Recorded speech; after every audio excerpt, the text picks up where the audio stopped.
नमस्कार, मैं हूं आपके साथ अनंत। महाराष्ट्र के अहमदनगर में आज दर्दनाक घटना हुई। जिला अस्पताल के आईसीयू वार्ड में आग लगी, 11 मरीजों की मौत हो गई। महाराष्ट्र सरकार ने मरने वालों के परिवारों को 5 लाख रुपए के मुआवजे का ऐलान किया। राष्ट्रपति रामनाथ कोविंद, प्रधानमंत्री मोदी ने हादसे पर दुख जताया। महाराष्ट्र के मुख्यमंत्री ने घटना की जांच के आदेश दिए हैं।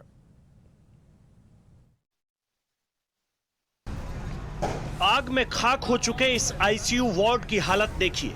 इन तस्वीरों से आप अंदाजा लगा सकते हैं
किया गया।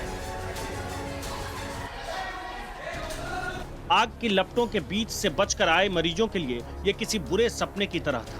अस्पताल के मुताबिक शॉर्ट सर्किट की वजह से आग लगी। शॉर्ट सर्किट की वजह से यहाँ पे आग लगी है। कोविड का जो अहमदनगर सिविल हॉस्पिटल का ये जो वार्ड था उसमें 17 पेशेंट्स थे और यहाँ पे उनको वहाँ से शिफ्ट किया। उसमें लोकल एमएलए ने भी वो इमीडिएटली यहाँ पे पहुँचे थे। सब यहाँ पे जो भी कार्रवाई करने की कार्रवाई किया। अस्पताल में आग लगने की खबर भी इलाके में आग की तरफ फैल गई। इलाके के विधायक मौके पर पहुंचे। उनके समर्थकों ने अस्पताल पर लापरवाही बरतने का आरोप लगाया, नारेबाजी की। किसी अस्पताल के आईसीयू वार्ड में आग लगने से ज्यादा दर्दनाक कुछ नहीं हो सकता। गंभीर मरीजों को ही आईसीयू वार्ड में भर्ती किया जाता है। ऐसे मरीज जो दूसरों की मदद के बिना उठ भी नहीं सकते, वो आग की लपटों में घिरे हों तो सोचिए कितनी बेबसी उनके सामने हो। Umar Syed, Ahmednagar, Times Now Navbharat. और इस वक्त हमारे साथ उमर सैयद हमारे साथ जुड़ चुके हैं। उमर, बताइए जरा कि इस वक्त वहां पर क्या हालात हैं?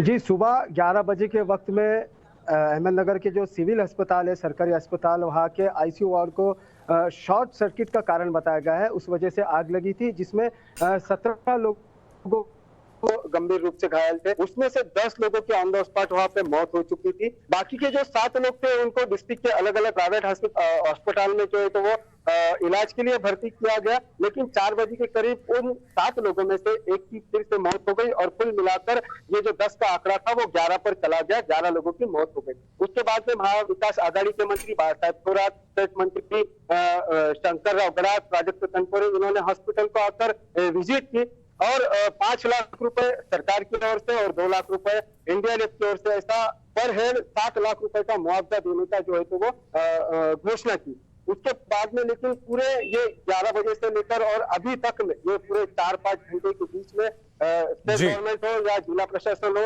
इनकी ओर से कोई भी ऐसा ठोस कदम नहीं उठाया गया। उमर, ये पूरी जानकारी आप दीजिएगा, लेकिन अगर आप आसपास की तस्वीरें भी दिखा पाए वहां पर। हाँ, तो मैं इधर ही अस्पताल के बाहर खड़ा हूँ। आप देख सकते हैं जिस तरीके से यहाँ पर लोगों की भीड़ जो है तो वो जमा हुई है। सिविल अस्पताल के बाहर में लोगों जो जिनकी मौत हुई है उनके रिश्तेदार भी यहाँ पर जमा है। तो उसी के साथ में इस साइड में अभी भी जो है तो वो फायर ब्रिगेड की गाड़ी मौजूद है। साथ ही हम देख सकेंगे ये जो ये विंडो दिखाई दे रही है, जो खिड़की दिखाई दे रही है, यहाँ पे ये आईसीयू था। इस आईसीयू में जो है तो वो आग लगी थी। आग इतनी बड़ी थी और उसका धुआं इतना ज्यादा था कि जो बाहर खड़े हुए लोग हैं उनको ये जो आईसीयू की जो खिड़की है उसकी कांच तोड़नी पड़ी। आप देख सकते हैं अंदर पूरा अभी फिलहाल में पूरा अंधेरा दिखाई दे रहा है, लेकिन आईसीयू में जितने 17 जो आईसीयू बेड थे वो बेड पूरे जलकर खाक हो चुके हैं जी। उसके साथ में 10 लोगों की इसमें मौत उमर, लेकिन आमतौर पर आईसीयू के आसपास जो आग बुझाने वाले यंत्र होते हैं उनको रखा जाता है, और अस्पताल में खासतौर पर हर फ्लोर पर हर रूम के बाहर ये व्यवस्था होती है। क्या वहां ये व्यवस्था नहीं थी? जी नहीं, जैसे कि कलेक्टर ने और इस सिविल अस्पताल के जो डीन है, सिविल सर्जन, उन्होंने बताया कि हमने फायर ऑडिट किया था, मगर एनसीपी ने भी इस पर सवाल उठाया है कि अगर फायर ऑडिट किया था तो आईसीयू के अंदर जिस तरीके की सामग्री होना चाहिए आग लगने के बाद उसको बुझाने के लिए, वो यहाँ पर मौजूद नहीं थी। आग लगने के बाद तकरीबन 20 से 25 मिनट के बाद फोन कर प्राइवेट जो ये होते हैं गैस की टंकियां, उसको लाया गया, फायर ब्रिगेड को बुलाया गया और उसके बाद में जो है तो वो आग बुझाई गई। उसी के साथ साथ जो कर्मचारी थे सिविल अस्पताल के, दिवाली का मौका होने की वजह से वो भी छुट्टियों पर थे, तो लगभग सिर्फ 5 से 10 लोग यहाँ पर इस आईसीयू में मौजूद थे और उन्होंने पूरे लोगों को दूसरे वार्ड में शिफ्ट किया था। तो कहीं ना कहीं पूरा मामला देखा जाए तो नासिक की जो घटना हुई थी उसके बाद में जिस तरीके से महाराष्ट्र सरकार ने ऑडिट करने का जो आदेश दिया था, लेकिन उस आदेश के चलते यहाँ पर एनसीपी ने भी सवाल उठाया है क्या अगर सिविल अस्पताल का फायर ऑडिट हुआ है तो वो फायर ऑडिट के चलते यहाँ पर की सामग्री कहाँ है। दूसरी बात ऐसी यह आरोप लगाया गया है क्या अहमदनगर म्युनिसिपल कॉर्पोरेशन ने जो फायर ऑडिट का एनओसी दिया था वो एनओसी भी गलत है, ऐसा आरोप जो है तो यहाँ के लोकल एनसीपी के विधायक संग्राम जगताप इन्होंने लगाया है। और तीसरी खास बात यह कि आज इस सिविल अस्पताल के हादसे में 11 लोगों की मौत हुई है, उसके बावजूद जो है तो ये लोगों के मौत पे राजनीतिक उमर, क्या अस्पताल के लोगों से, अस्पताल प्रशासन से आपकी बात हुई इस एनओसी को लेकर के या फायर इक्विपमेंट जो लगे होते हैं उनको लेकर के? जी बात हुई, लेकिन कोई भी जिम्मेदार अधिकारी है उस पर बात करने के लिए राजी नहीं है। अहमदनगर के गार्डियन मिनिस्टर महाविकास आघाड़ी के मंत्री हसन मुशर्रफ सुबह 11 बजे ये हादसा हुआ, लेकिन अभी तक भी जो है तो वो अस्पताल में विजिट के लिए आए नहीं है और सभी अधिकारी बस इतना ही बता रहे हैं क्या अगर गार्डियन मिनिस्टर आते हैं उनके बाद में इनके साथ मीटिंग होगी, उस पर चर्चा होगी, फिर एक कमेटी स्थापन की जाएगी और फिर उनके आदेश दिए जाएंगे। बिल्कुल उमर, बहुत बड़ा शुक्रिया आपका अपने जुड़ने के लिए, वो सीधी जानकारी पहुंचाने के लिए। अब दर्शकों को किसी से जुड़े हुए कुछ ग्राफिक्स दिखाते हैं। अहमदनगर अग्निकांड पर प्रधानमंत्री मोदी ने दुख जताया और उन्होंने ट्वीट किया है। ट्वीट किया पीएम मोदी ने, वो दिखाते हैं आपको। पीएम मोदी ने इसी को लेकर के ट्वीट किया, उन्होंने लिखा कि महाराष्ट्र के अहमदनगर के अस्पताल में आग लगने से हुई मौत से मैं दुखी हूं, पीड़ित परिवारों के प्रति संवेदना, घायलों के जल्द स्वस्थ होने की मैं कामना करता हूं। अहमदनगर अग्निकांड पर पीएम मोदी की तरफ से यह ट्वीट किया गया, जो ट्वीट आपको हम फिलहाल दिखा रहे हैं। अब कोरोना काल में अस्पताल में आग लगी घटना कब कब हुई थी बताते हैं आपको कि अगस्त 2020 से मई 2021 के बीच का आंकड़ा बता रहे हैं कि आग लगने की ऐसी 24 घटनाएं सामने आई थी। 24 घटनाओं में 93 लोगों की मौत हुई है, जो कि अपने आप में एक बड़ा आंकड़ा है अस्पताल के अंदर आग लगने के बाद। और मरने वालों में ज्यादातर लोग जो थे, जो अगस्त 2020 से मई 2021 तक के बीच का आंकड़ा रहा था, उनमें ज्यादातर कोरोना के मरीज थे।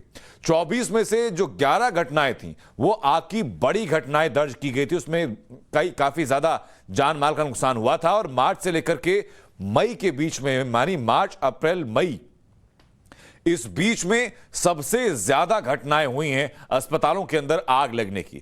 93 में से 93 में से 43 जो मौत है वो अकेले महाराष्ट्र में हुई थी, यानी महाराष्ट्र में कोई नया मामला नहीं है इस तरीके से आग लगने की। और गुजरात की बात करते हैं तो आंकड़ों में कुछ ही पीछे गुजरात भी है। अगर 43 मौतें महाराष्ट्र में हुई थी तो 35 मौतें गुजरात में इस दौरान हुई थी आग लगने की वजह से। यह आंकड़ा आपके लिए जानना बेहद जरूरी है।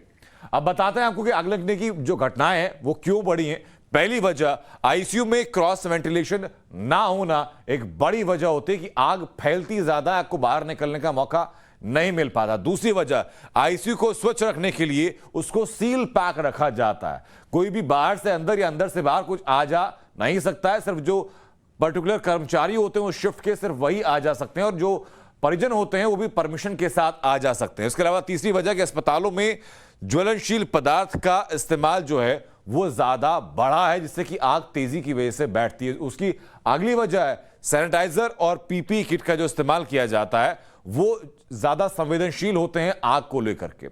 ऑक्सीजन सिलेंडर का ज्यादा इस्तेमाल किया जाता है आईसीयू में। ऑक्सीजन की आपूर्ति अगर वहां पर होती है तो आग को मिलने की जो मात्रा है वो और ज्यादा बढ़ जाती है। अस्पतालों में सेफ्टी नॉर्म्स को अपडेट आमतौर पर नहीं किया जाता और वैसे ही आरोप अहमदनगर के इस अस्पताल पर भी लग रहे हैं कि इसके जो फायर ऑडिट की एनओसी जो मिली है वो एनओसी सही नहीं है, वो एनओसी फर्जी है और मानकों को ताक पर रख करके उस पर ध्यान ना देते हुए वो एनओसी दी गई थी। अहमदनगर में अस्पताल में आग लगने की घटना के बाद लोगों ने अस्पताल के बाहर प्रदर्शन किया। यह रिपोर्ट आपको उसी दौरान के दिखाते हैं।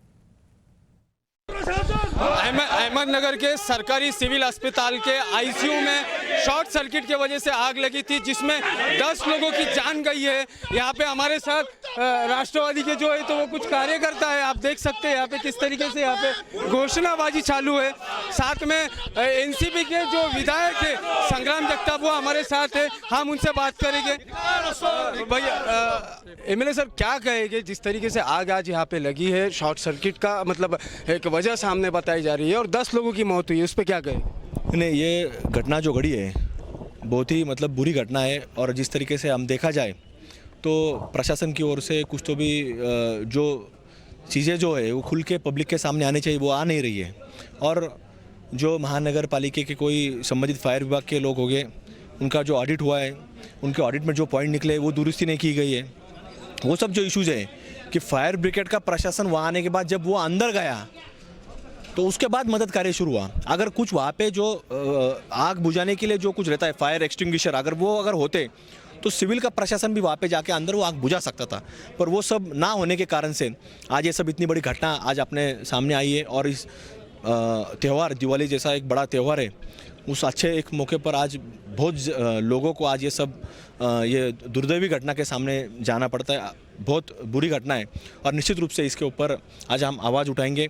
और सबसे पहले हम सवेरे से यहाँ पर है, पालक मंत्री साहब को बताया, पालक मंत्री साहब भी अभी इमीडिएटली निकले हैं, आ रहे हैं। कलेक्टर साहब को हमने सब इन्फॉर्म किया ऐसी घटना है, मदद कार्य पहुँचो। पुलिस प्रशासन को हमने बताया, वो भी सब घटना स्थल पर दाखिल हुए।